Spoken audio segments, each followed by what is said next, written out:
तोहरा तोरई से नीक मोर, अरे लवाही मितवा हो लवाही मितवा, हीरा मोती फरे मुरहरवाही मितवा, हीरा मोती फरे मुरहरवाही मितवा।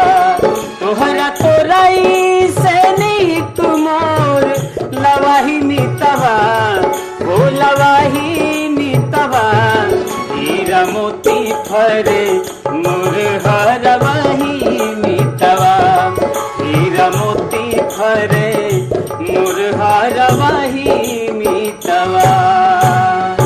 तो सच बात है, हमनी के अगर गांव न होखे, किसान न होखे, तई गाड़ी घोड़ा बंगला कौने काम के। यही से तो हमनी के गांव के जियल जाला और हमनी के कार्यक्रम के नाम है लोक रंग सुरों के संग। तो यही के साथ ही दूरदर्शन उत्तर प्रदेश के सबसे बड़का शो लोक रंग सुरों के संग में एक बार फिर से स्वागत करत बानी हम सीमा शाही और हम संतोष राय।